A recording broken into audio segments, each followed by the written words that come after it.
Маша мен Аю ертегісі. Ертеде кемпір мен шал өмір сүріпті. Олардың Маша деген немере қыздары болыпты. Бір күні Машаның құрбылары орманға барып, саңырауқұлақ, жидек термекші болады. Өздерімен бірге Машаны орманға шақырады. Маша ата-апасынан орманға құрбыларымен баруға рұқсат сұрайды.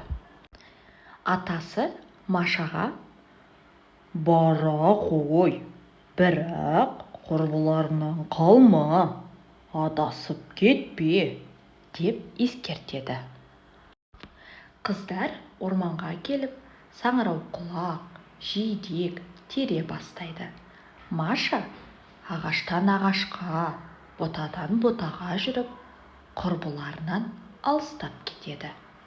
Ол құрбыларын дауыстап шақырып іздей бастайды. Ал құрбылары болса, естімейді, жауап қатпайды. Орман ішімен жүре адасып кетеді. Маша орманның тура ортасына, қалың орманға жетті.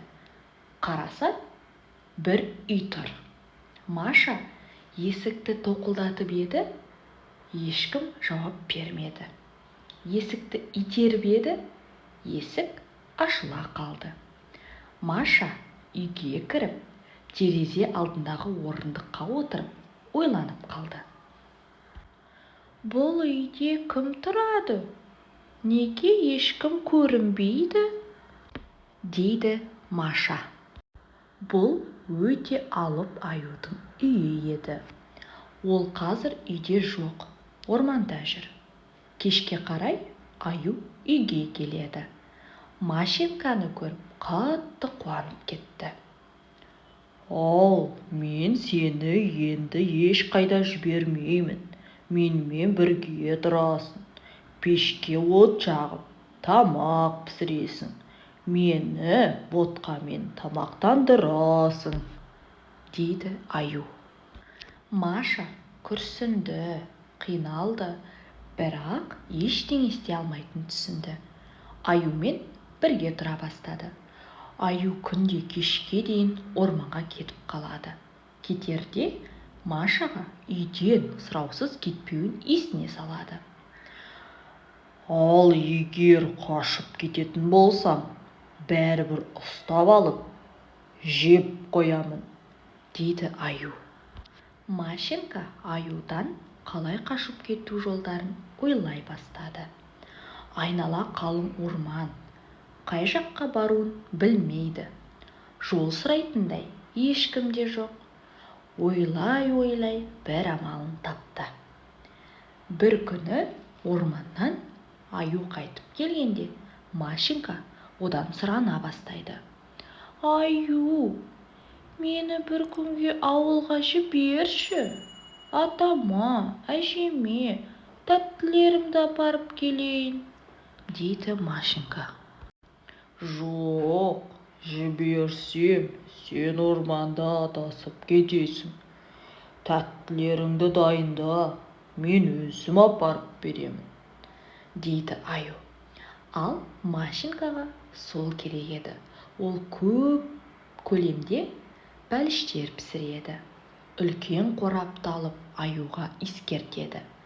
«Міне, қара, осы қорапқа бәліштерімді саламын. Сен оны атама, әжеме апарып бер.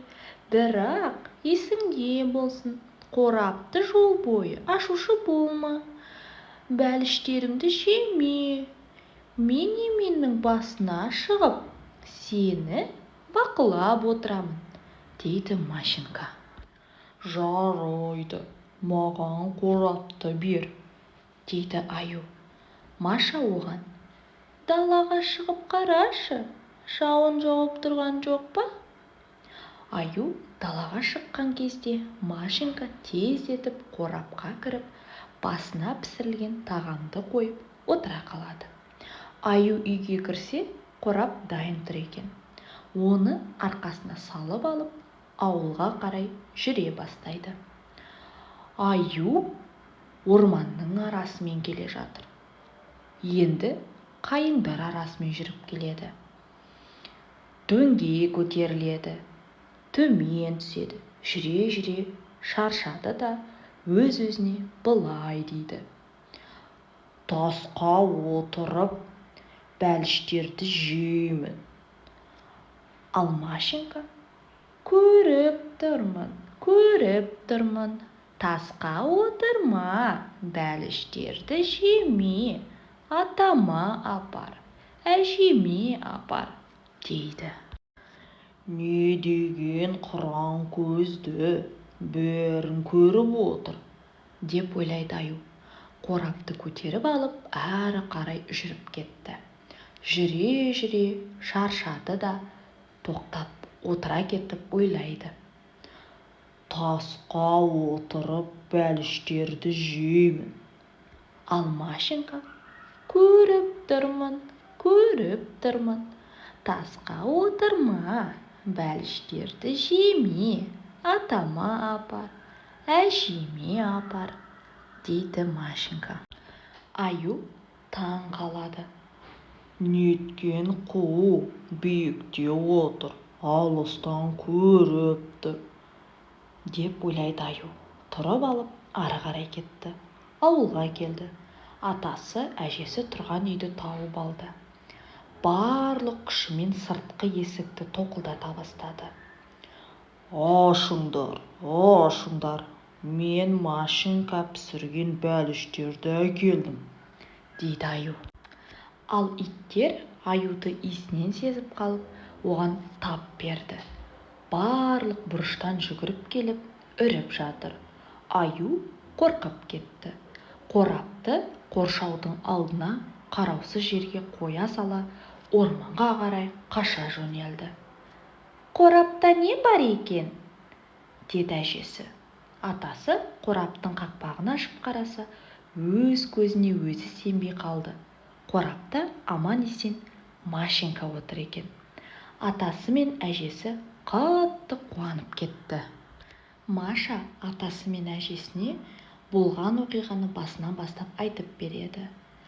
Атасы мен әжесі Машаны құшақтап, бетінен сүйіп: қандай ақылды қыз едің, дейді. Ары қарай барлығы бақытты өмір сүре береді.